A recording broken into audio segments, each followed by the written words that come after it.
Morning, Andrew. Hey, morning, Chris. How are you? Yeah, well, thank you. How are you? I'm well, mate. I'm well. Just come off a big 4 weeks with a push-up challenge. How'd you fare? I thought you were going to stand in with it's been a big 4 weeks coming into the end of the financial year, and I was thinking, yes, it was. And then push-up challenge, yes, I was sore, especially that last 4 days because the average was over 200 a day. Yeah. So yes, I was sore. Yourself? Still paying for those sins. I'm still a little bit sore, so I'm just giving myself a bit of a break from that part of the body. Good. Yeah. Are you planning? I know there's some talk internally. People are going to continue. Are you one of those? Or I think I'd like to do a little bit of some description, but perhaps not as onerous as what that challenge was. No, definitely not. And I think when you're feeling sore, you can take a break. Yeah. But it was a really good outcome, actually, because what did we raise in the end? A bit over 2,600, I think it was. Yeah. It was good. Yeah, so it was a good outcome. Thank you for those clients and supporters out there who donated. Obviously, it's going to a great outcome in terms of headspace and helping people with mental health. So, and I think the exercise definitely helped too. Yeah, it did. Absolutely. Yeah. All right, so we're in July. Another interesting month economically. Yeah, it has been. A little bit more data to definitely to give economists plenty to write about. Yep. And obviously, there's probably a little bit of a divide between what's going on in Australia and what's going on in the rest of the world, particularly around interest rate expectations. But we'll certainly talk through that this morning. Yeah. It is your point there about data is quite interesting actually because. For the past 6 months, it's really been us sort of sitting here saying we're waiting for the data to tell us. And it seems, at least for the last sort of 3 to 4 weeks, that there's starting to be, I guess, that little bit of directionality or in what you're talking about, the divergence, definitely. So along with the data, which I suppose speaks to point 2 around core inflation in the US has slowed to 2.6%. So I noticed that a lot of the podcasts and such that we usually listen to are now expecting 2 rate cuts this calendar year. So that's definitely a move forward. And then we've had increased market volatility across the world because it feels like we're running into some election cycles, really. So it's a bit going on. Yeah, definitely. The US election obviously is a big one, but more recently in the last week or so, I think the French elections have been in the news. So as you can see, as we'll show you, that's been having some effect, specifically in the bond markets, which is perception of risk there. And obviously we had India, Mexico, and South Africa as well. So, but to your point before that last one there, we seem to have a persistent inflation here in Australia.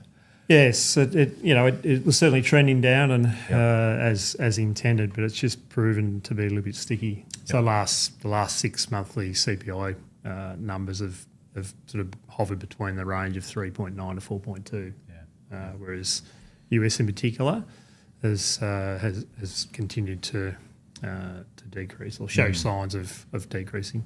Yeah, it's interesting and. I guess I'm thinking about that in the terms of, that data's starting to, we're not coming down as quickly as we would like here in Australia, but it's happening in Europe and in the US. So the inference of that is we'll see rate cuts in Europe and the US, but, we're even possibly discussing rate hikes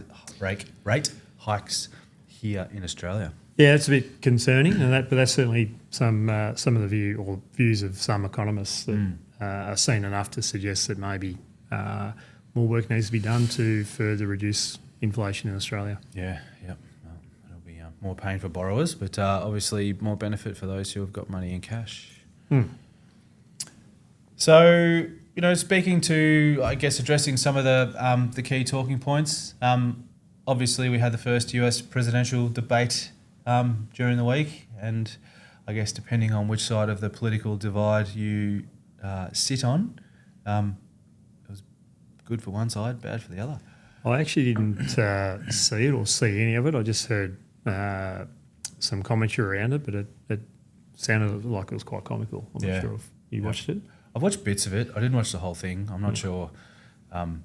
Yeah, whilst the US politics is obviously important, I think it's definitely for many people, and this has come out of some of the surveys in the US, it's an election for deciding, or basically most Americans don't like either option. Essentially, it's like the best worst choice, I suppose. Yep. So I didn't watch all of it, but definitely there's been some media blowback in terms of Biden's performance. Absolutely.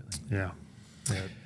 But I guess in more recent news, the French election, it seems like at least initially there might be a bit of a lurch to the right with Marine Le Pen, but that's basically sent the risk on French government bonds through the roof comparatively to German bond yields, which are typically, I guess, what you would call within Europe the kind of the safe or the default bond. So just sort of says something to the effect of what the elections can have, I suppose, a shorter term impact on the pricing of markets, both equities and bonds.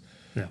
So there's a bit going on. I think there'll be more to sort of see in this space going forward, but I think it's just important to touch on.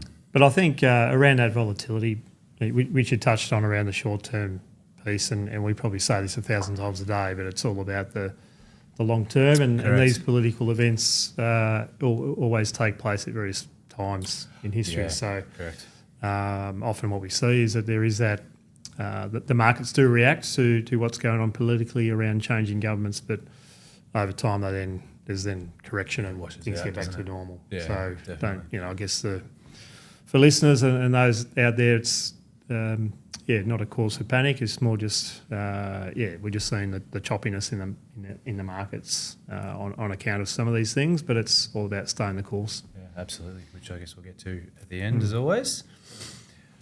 GDP growth around the world seems to have, wouldn't say flatlined, but there's nothing.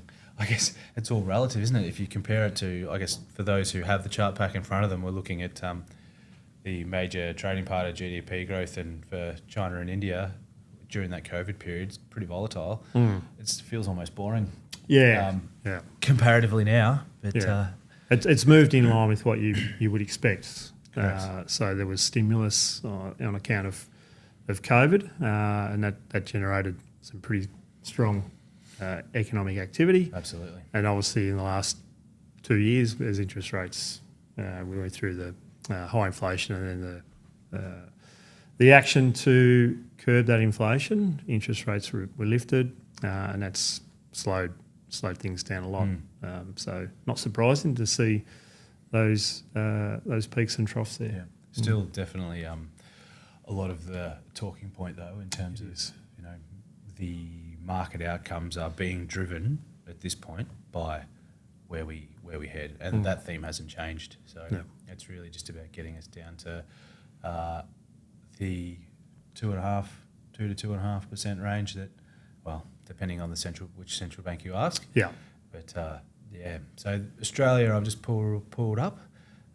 We're coming down from a GDP number as well. So things are definitely slowing down here in Australia. Yeah, well, I think the most recent result for the March quarter was 0.1%. Yep. So that's obviously pretty flat, isn't it? It is. And then when you pair it back on a per capita basis, which we have spoken about before, but because we've had strong population growth, so more people in the country, so on a per capita basis, the GDP has been declining. Very interesting at the moment. And obviously, CPI has been coming down as well. But again, for those who are looking at the chart pack here on page 8, we're still not below that 3% number, which is what the RBA is looking for. Yeah, and as I mentioned earlier at the opening, it probably doesn't show up necessarily on that chart, but it's maybe in the pink bars. I know they're quarterly, but the last 6 monthly numbers have hovered around that high 3s, low 4 number for a period of time. And ultimately, for a stability of economy perspective, we're really looking for that to come into target. Yes. So that we can, I guess, put the theme of the last 2 years behind us almost, and just thinking about, how do we stabilise things? Because the longer this continues, the probability of instability increases, I suspect. That's right. Yeah. So Yeah. we want to see that come down. Yeah. So in terms of, I guess that's a good segue, in terms of the knock-on effect that it has to households, how do we feel, I guess, that households are faring currently? Well, clearly you can see, for those that have the advantage of seeing the charts that we're looking at, the chart on the left and the top hand orange line, which talks to consumption, Yep. or consumer spend, and that's really tanked. That's come off, and we've seen various reports and analytical data from some of the banks that suggests that we've had a soft few months in terms of Absolutely. spend. Combine that with the savings rate, and we've spoken about previously as well, that the savings have really dried up. Absolutely. And that's a combination of, households feeling the squeeze, build up savings through COVID because you couldn't do anything. Correct. And then as interest rates started to take hold, and that realised a higher chunk of households It's really come would down. take home pay, it's come off. Yeah. So they've dipped into their savings. Yeah. And in terms of the conversation we were just having earlier around, if there was a lift in interest rates,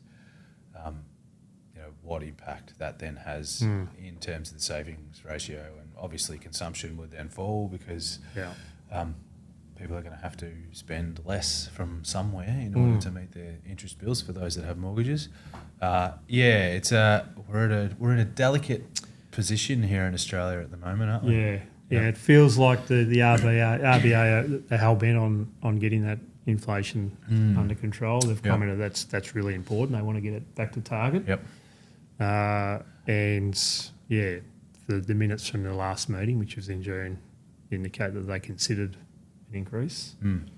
But there's probably enough data to perhaps, which is why they went that hold option or the pause option. Yeah, absolutely. There is enough data suggesting that the economy obviously slowing down. Yep. Just unfortunate inflation is continuing to Correct. be around that 4% mark. Ultimately, you don't want to break things either on the other side. So it's a delicate position for the RBA to be in at the moment. So I wouldn't want to be in their shoes. Yeah. All right, so inflation numbers around the world. These are the G3 economies. I guess we've kind of already sort of touched on this a little bit, but it's all just about getting all of those charts sort of in under that 3 number and showing some ability to hold it there is essentially what we're looking for. Yeah, and they're closer than what Australia currently is. That's the point we're making. Yeah, well, absolutely. And I think like specifically around the US, you can see here on the chart that we've just brought up, core inflation there is it 2.57? Yes. Yep, the blue line there. And you can obviously see the breakdown between the core PCE, which excludes food and energy, housing and utilities, and I guess the headline number. So again, it just tells a story of what's been happening in the US, and that if we start to see rate cuts in the US, it should mean a reasonable, exit for them in that sense. Compared to Australia. So Andrew, you and I were looking at this chart earlier this morning. Pretty interesting here. Yeah, and it probably talks to an opinion piece that I was reading about overnight around an economist thinking that the RBA might need to increase rates further. They didn't qualify how many further rates, but just suggests, and you'll see it play out here on this chart. What would you call that?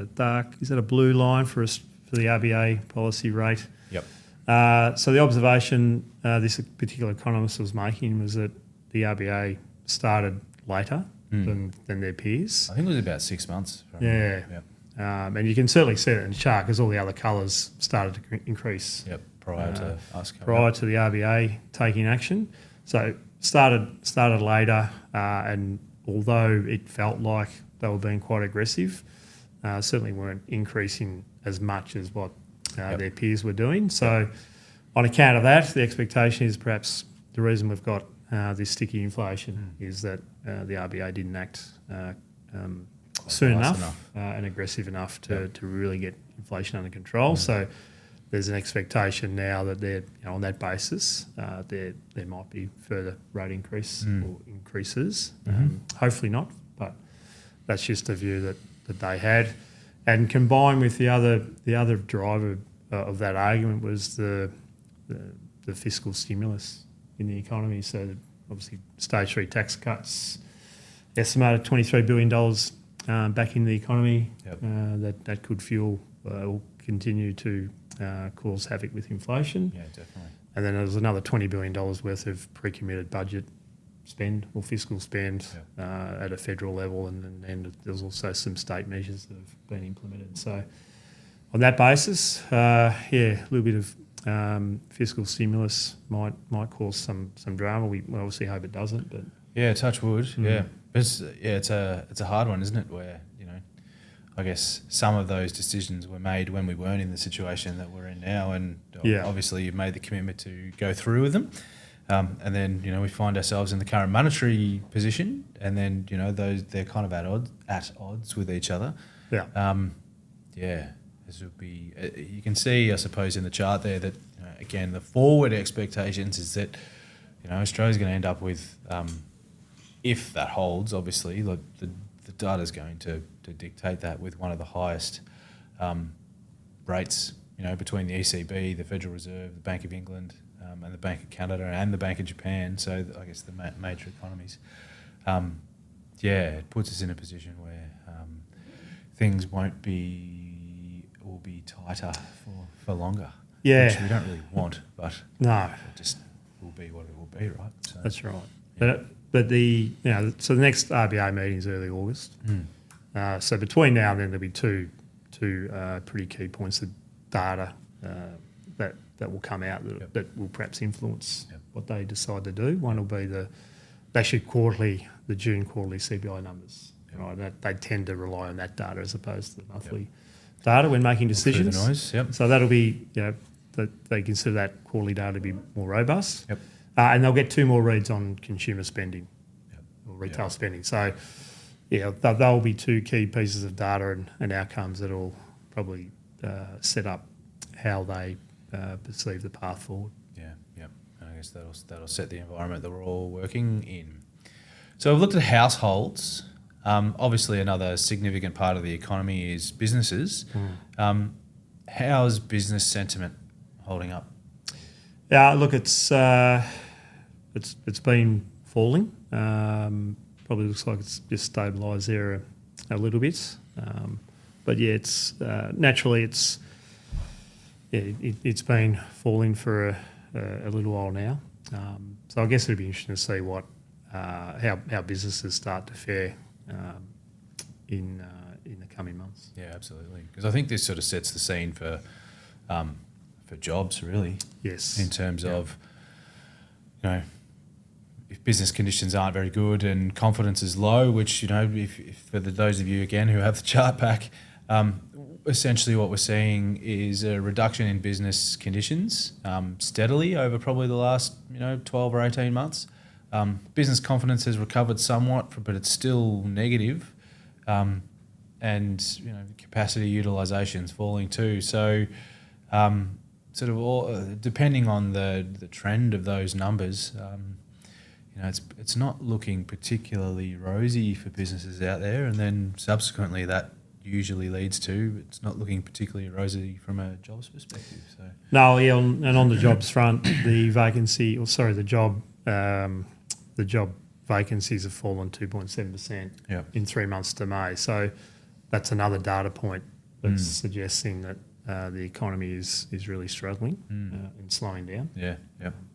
So it's interesting. I was just thinking, painting quite a pessimistic picture here of Australia, but I think it's just what the data's showing, I suppose. So I feel like we're in a position though that if things started to turn, most people and most businesses I think would turn quite quickly. It's just it's been a long would say 4 years. I feel like I know for some of the client conversations that I have with clients, there's just an element of fatigue.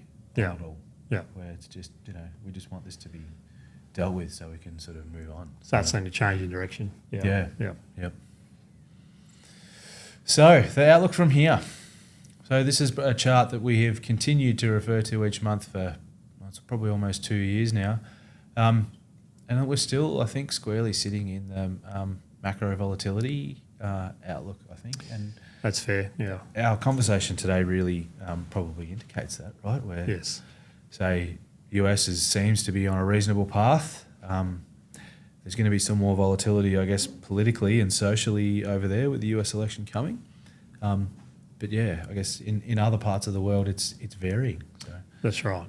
Yeah, I think certainly the risk of sort of reopening the doom and gloom that we've been talking about Australia. If there are further cuts, well then that potentially might edge Australia to a recession. So let's hopefully we don't go there. Yeah, but it definitely then brings about the discussion around diversification. Yeah, that's right. Particularly in the midst of the conversation that we're having about geographical diversification. So, as well as across asset classes. So I've just brought up on the screen the bond market, I guess, performance for the last 5 years. As per last month, we've seen a pretty strong recovery both in global bonds and Australian bonds over the last sort of 6 months or so. But as you can see there, it's really we're trading sideways, waiting for, as the rest of this and all of the last maybe 4 or 5 monthly updates, we're waiting for some interest rate and inflation certainty before I think we start to see, from the bond market perspective, before we start to see that really move. Yeah, well, in that period, we've had 2 really stark periods of time. So, I've only looked at the Australian or the RBA cash rate data in terms of what that means for the bond, the Australian bond or fixed interest price movements. But from May 2019 to November 2020, the cash rate went from 1.5 to 0.1. Yeah. Right, so and obviously you couldn't go much lower. Correct. Part of that reduction started before COVID and quite a number of months before COVID. Yep. And then with the impact of COVID and the concern around that, the cash, the RBA went pretty hard on the cash rate and pushed it as low as you could go. So it fell basically by about 1.4% in a 18-month period from May 19 to November 2020, and then the reverse has happened, but a lot more stark. The climb. So we're actually in a similar period. So an 18-month period from May 22 to November 23, the cash rate went from 0.35 to 4.35, so it increased by 4%. Yeah, it's pretty. When stark is a really good word, but over very short, historically very short time periods, we've had big swings in and that has obviously then played out in the pricing of bonds and equities too. But as we've talked about, there's that inverse relationship between the price of bonds and interest rates, and as interest rates were coming off, the bond prices were increasing, and then the absolute reverse has happened as you'd expect. And essentially now we're sort of, depending on which way we go, obviously, if you look at, everything's dominated, at least economically at the moment, with the US. If we start to see US rate cuts, then expect bond prices to go up for US bonds and probably some others as well. But it's an interesting space, but hard to get some directionality in at the moment. Equities still going strong comparatively, because I suppose equities are forward-looking rather than they're much more forward-looking relative to the bond market. Yeah, they tend to price things in a bit sooner and a bit quicker, and you'll see in the last 8 or 9 months a really strong performance, particularly globally. Yeah, correct. Not so strong in the local share market, but. Which again points just another thing we keep saying over and over again, but diversification. Yeah, definitely. The importance of having access or exposure to global markets. Yeah, correct. it's been a bad 1, 3 and 5 years essentially to be in Australian shares. When you look at those numbers, you're looking at half of the return of the rest of the world and the US. So the diversification both across asset classes and across geographies definitely has had an impact in your end outcomes. All right, so I guess we're getting to the end of this month, but I guess as always, market timing. Everyone should by now know our philosophy in terms of diversity, holding the course across the long term. That's the way that you increase your wealth over time without going through periods of boom and bust. That's right. Yep. Yeah, stick to the strategy. Correct. Yeah. And I found this one a few days ago around market timing. It's, I guess, just a reiteration of the philosophy, I guess, at IWP, where if you're trying to buy and sell, you find that 10 of the 20 best trading days occurred in years with negative total returns. So it's difficult to then, with a falling knife sentiment, for people to be able to tip in, and you've got to pick one. You've got to pick which specific days they are. Oh yeah, that's right. But you can't. Wish I could. But also then just having to be able to be brave enough to go against the current market grain, which even seasoned investors really struggle to do. Well, it's very hard. You're seeing your asset value, and you might have worked really hard all your life. And yeah, correct. What you hear on the news is all bad and all negative, and correct. Things are falling, and you're just going, well, when's it going to stop? Yep. So it's you understand where people are coming from, but it's important that history is littered through these sorts of, as this chart would suggest, the ups and downs, and it's all about having the right mechanisms in place to support you when things are a little bit volatile. Yep. But an eye on the longer term to make sure that you've still got enough focus on wealth creation. Yeah, definitely. And that comes to speak to occasionally not occasionally, it does, the value of having someone like IWP behind you, where you can pick up the phone and make the call and stop you selling. Yeah, because I absolutely remember. I think almost it might have been like the 14th of March. I think during COVID, the bottom was the 16th. I think that particular day, I remember working from home downstairs. I think I took about 30 phone calls in a day of people just saying, should we sell? I wanted to sell. And I remember going upstairs to my wife that night going, we should be buying today because we are very close to the bottom, and we were like 2 days off essentially. So having someone in your corner who can just hold steady and not react is incredibly valuable. Yeah, that's right. All right, as always, this is general information. We're not providing you with specific personal financial advice.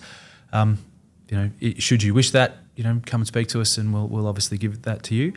But any closing remarks for you this month, Andrew? Not really. Just I guess from an activity perspective, it was good to close out the year end, as you alluded to earlier. It was quite busy. Quite busy in the lead up. Now it's just seeing where the next round of economic data. Yeah. Where it takes comes us. from. Yeah, definitely. All right, everyone, we'll rug up because I know it's cold here in Melbourne, and I think it's cold elsewhere. Well, I think. Enjoy the next few weeks, and we'll see you next month. Thanks, everyone.